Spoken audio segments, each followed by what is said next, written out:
Convicted black police officer begs to see his K9 one last time. What follows shocks everyone. The bitter cold of the courtroom seemed to seep under the coats of lawyers, judges and spectators, but it was the atmosphere heavy with tension that dominated, an intangible weight that seemed to seep into the bones. The neon lights hanging from the ceiling cast a harsh light, without heat, which made the metal surfaces of furniture, backrests and door handles shine. The silence was oppressive, each noise amplified in this muffled space, where justice seemed to twist under the pressure of the room. The faces of the spectators, impassive or curious, regularly turned towards the accused box, where stood a man whom everyone knew. A man who was once a role model, an example of dedication and skill in his profession. Today he stood there, his hands cuffed, his gaze proud but broken, a shadow of bitterness darkening his features. The shadow of colossal injustice hung over Sergeant Elijah King. He could feel the eyes of others on him, this heaviness in the air, this feeling that he was already being judged before he even said a word. Once, he was one of the most respected police officers in his unit. Those who knew him knew that he was a man of honor, a man for whom law and ethics were intangible principles. Yet today, he stood in this box, helpless, the victim of an accusation that seemed absurd to those who knew him. Corruption, manipulation of evidence, and abuse of power. These words, thrown into the air like projectiles, seemed so foreign to him. But inside, Elijah knew that this accusation was just a facade, a pretext. The trial was not just about justice. No, it was a question of power, of symbolism. A man like him, respected and accepted into the ranks of the protectors of the law, could not be brought to his knees without sending a message. And he, Elijah King, was the scapegoat. The example to be brought down to appease the anger of those who sought to question authority. In the oppressive silence, his thoughts raced. Elijah was not a perfect man. Nobody was. He had not always made the right decisions. He had not always followed the rules and protocols to the letter. But he knew deep down that his integrity, that little glimmer he had cultivated throughout his career, was the one thing he had never betrayed. Except for one moment when temptation had touched him, an opportunity he should have ignored but allowed to lead him into darkness. He knew that his position had exposed him to the invisible enemies of the police, these invisible judges of the system who no longer saw men as beings of flesh and soul, but as instruments, tools to be manipulated. And these men, in the upper echelons of power, had made their decision long before the testimonies were given. The outcome of the trial was already written. At the heart of this dark night that his life had become, there was, however, a glimmer of hope, a fragment of humanity that resisted in this dehumanized world. Max, his dog, his friend, his faithful companion. They had met in an animal shelter, an accidental but decisive encounter. At the time, Max was just an abandoned puppy, and Elijah was a man seeking redemption after a period of doubt. Together, they had forged an unbreakable bond. Max wasn't just a police dog. He wasn't just a work tool or a protector. Max was Elijah's soul on the pitch, a reflection of his own loyalty and dedication. Together, they had dismantled criminal networks, saved lives, faced impossible situations, and supported each other in the worst times. Max had seen Elijah in his moments of weakness, just as Elijah had seen Max in his moments of uncertainty, and yet neither had ever betrayed the other. Max had become her anchor in this world of chaos, her beacon in the storm. But everything changed that day. A year ago, a series of anonymous complaints were filed against Elijah. Accusations of corruption, tampering with evidence and collusion with local criminals. It was the black rain of a storm he hadn't seen coming. The allegations were serious, terrible even, but the evidence remained unclear and inconsistent. Witnesses claiming to have seen irregularities in investigations, suspicions of undeclared contacts with suspects, but nothing concrete, nothing tangible. Many in his team, and even in his family, thought that these accusations were fabrications, lies cleverly constructed to destroy a man who was considered too influential, too respected. But the pressure from public opinion, fueled by the media and external forces, was insurmountable. The police hierarchy, afraid of losing their image and sinking into scandal, did not hesitate to sacrifice Elijah in an attempt to calm things down. A quick trial ensued, a legal farce where witnesses appeared to have been chosen for their ability to entertain the idea that the system had failed. The trial was not about truth, but about bias and manipulation. And despite his protests of innocence, despite his desperate efforts to defend his honor, the conviction had become a formality. He had been sacrificed, discarded like a pawn on a chessboard where the rules of justice were no longer worth anything. This trial, this verdict, was nothing more than a message to the crowds. A man had fallen, and with him, the illusion of a perfect system had been reinforced. Elijah King was the victim of a system that had become blind to the truth, but in that moment, his own truth no longer mattered. What mattered was that he was the man who was to embody the defeat of the system, the sacrifice necessary to restore apparent order. The last months of his life had been a series of loneliness and disgust. Each day seemed to fade into a long, endless succession of empty hours, where the walls of the holding cell slowly tightened around him, like an invisible vice. The cold, which came not just from the lack of warmth, but from the absence of any form of human connection, penetrated his bones, seeped under his skin, and drowned him in icy solitude. The outside world continued to spin, to judge, to speak of him, of his fall. But inside his prison, Elijah was invisible. His former comrades, those who had respected and admired him, had turned their backs on him. Even those who had entrusted their lives to him, who had seen him risk his skin to save them, had condemned him from a distance, preferring to rely on the pressure of the system rather than on the truth hidden behind the accusations. Alone in his cell, he no longer had anyone to confide in. The pain of the injustice that hit him was unbearable, but that wasn't what kept him from sleeping. No, it was this thought that haunted him, that tormented him night and day. What would happen to Max? Max. The name resonated in his mind like a bittersweet melody. The dog, the only living being who, in this spiral of betrayals and lies, had remained by his side. Their bond was beyond friendship, simple camaraderie. Max had been his unwavering support, his partner in the field, but also his anchor in an increasingly chaotic world. Elijah knew that Max, like him, did not deserve to go through this ordeal. The K9 unit had a ruthless rule. Each dog had to be reassigned to another officer as soon as its handler faced suspension, resignation, or demotion. Elijah had always known this, but now this rule took on a much more tragic dimension. Max was going to be removed from his life, from his world, without him, Elijah, being able to do anything about it. This dog, this loyal, trained, faithful being, who had overcome hundreds of challenges at his side, was going to have to abandon the man he had protected for so many years. Elijah knew that Max had his whole life ahead of him. A life that would be ruined if someone else, someone unknown, became its master. He couldn't accept this thought. It broke him more than anything. The dog deserved better than this arbitrary reassignment, this change that would distance him from the soul with whom he had shared years of service, years of mutual trust.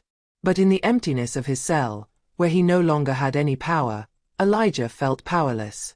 The day before the trial, while the anxiety of the next day tormented him, an unexpected glimmer of hope had crossed his mind. A defense lawyer, a young man full of goodwill but caught in the turmoil of this complex case, had come to visit him. He told him of a rare possibility, of a small hope, a tiny but tangible window in the darkness that surrounded him, the possibility of asking to see Max one last time before his official transfer. It almost seemed too good to be true. But Elijah knew that even though the chances were slim, he had to seize this opportunity. He couldn't pass up this chance to say goodbye to his companion. Maybe it wouldn't change the impending verdict, maybe there wouldn't be anything he could do to reverse the course of events, but one thing was certain. He had to see Max one last time, showing him that he had never abandoned him, even if the world around them was falling apart.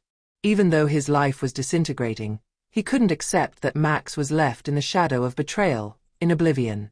On the day of the verdict, the courtroom was packed, a sea of people awaiting the outcome of a case that fascinated as much as it frightened. Elijah, dressed in his prison jumpsuit, stood straight despite the pain in his joints, despite the mental and physical exhaustion that overcame him. He had lost a lot of things. He had lost his honor, his dignity, his future, but he refused to lose this last chance to close a chapter in his life. His thoughts were fuzzy, his emotions chaotic, but deep in his heart, only one thing mattered: Max. Witnesses marched, accusers spoke, but nothing seemed to be able to reverse the trend. The evidence, although vague, was enough to condemn a man adrift. Impartiality seemed to have deserted the room. Every word, every accusation seemed to push Elijah further into a bottomless hole. But as the judge prepared to pass judgment, a fragile breath passed through the air. Slowly, with measured steps, Elijah stood up. His frail figure in his prison uniform contrasted with the strength he tried to infuse into it, a strength he no longer had in him, but which he knew he had to display for this final request. "Your Honor," he began, his voice first breaking with emotion, then gradually regaining a certain firmness, "I am not asking for mercy for myself. I know I made mistakes, and I'm not trying to escape justice. But please let me see Max one last time before he is taken elsewhere. That's all I ask of you." The murmurs instantly spread through the room, like a breath of uncertainty, emotion, and surprise. Some were skeptical, overwhelmed by the weight of the situation. Others, more sensitive to the sincere request of a broken man, felt touched by this humble request. The judge, a usually inflexible man, did not respond immediately. His gaze fixed on Elijah, on this soul who, in the shadow of his fall, tried to cling to what was still most precious to him. He knew that this request was unusual, emotionally charged, but he also understood in the back of his mind that it represented more than just the will of a broken man. It was the last wish of a man who wanted to repair what he could. After a few seconds that seemed like an eternity, the judge slowly nodded. "Very well, Sergeant King," he said in a deep, solemn voice. "You will have the opportunity to see your dog again, but only under strict conditions. You are not allowed to leave this room, but we will arrange a time outside of the hearing for you to see him."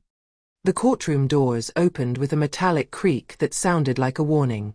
A member of the K9 unit walked in, Max at his side. The dog seemed to hesitate at first, a suspended moment as his eyes scanned the room, searching for his master among the faces that watched him with silent curiosity. He didn't immediately recognize Elijah in his prison suit. The looks of the other occupants of the room seemed more distant, more foreign to him. But then, as if some deep instinct told him to make a choice, he turned his head, looked one last time, and his eyes fixed on Elijah. The scene seemed to slow down as, with a sudden burst of momentum, Max began running towards his master, his heart racing. He leapt with astonishing speed, his tail flicking furiously, as if to clear away any confusion. He didn't stop until he reached Elijah's feet, eagerly hoisting himself onto his hind legs. The dog, in a burst of joy mixed with confusion, rubbed against his master, his face beaming with happiness, despite the strangeness of the situation. Elijah, caught off guard by the intensity of the moment, slowly collapsed onto his knees. Hot tears began to roll down his cheeks as he gently stroked the head of Max, his faithful companion, his last link to a world that now seemed distant. His voice, choked with emotion, broke into an almost inaudible whisper. "I failed you, old brother. But I never abandoned you." Max, as if to answer him, gave a soft, almost interrogative bark. He tilted his head, scrutinizing Elijah with a rare intensity, as if the dog was asking him for forgiveness for his instinctive behavior. Their connection went beyond words. They were linked by something older, more instinctive, a complicity that was woven over the years spent together in the field, in missions where trust was the only thing that mattered. The silence in the room was heavy, deep, almost sacred. The witnesses, the prosecutor, the lawyers, and even the judge stood frozen, absorbed by this scene which defied everything they thought they knew about human and animal relationships. The murmurs of the room were silenced by the strength of this connection, and it was as if time itself hesitated, respecting this moment of brutal and raw intimacy. But what happened next stunned everyone present. With a sharp snap, Max suddenly turned towards the other member of the K9 unit, as if he were threatening him, as if a tacit but very clear order emanated from his gaze. The dog barked once, loud and clear, and the man, without question, took a step back, obeying immediately. Then Max, determined, positioned himself firmly in front of Elijah, refusing to move an inch. He sat with dignity and rested his heavy head on Elijah's lap, his eyes shining with unwavering confidence. There he was, the protector, refusing to leave his master alone in this hostile world. The reactions in the room were immediate. The palpable, previously silent tension exploded into a mixture of disbelief and admiration. The judge, a usually inflexible man, stood abruptly, eyes wide, while the defense attorney and the prosecutor exchanged surprised glances. Max was no longer just a working dog. He was much more than that. He had understood something that others, even the humans present, could not grasp. Elijah, despite his fall and his errors, remained his master. He had chosen to stay by her side. The circumstances didn't matter. The outcome of the trial didn't matter. Their bond, that of loyalty and fidelity, was unshakable. The judge, visibly moved, turned to the lawyers. He knew this scene would be a turning point. What he had perceived as a simple emotional request was now much more than a favor granted. It was a living testimony to loyalty, a fundamental principle of human and animal existence. He gestured, asking for a break, and the room slowly emptied, leaving Elijah and Max alone, in their silent world, deep in solidarity. As the intimate moment dragged on, the courtship resumed.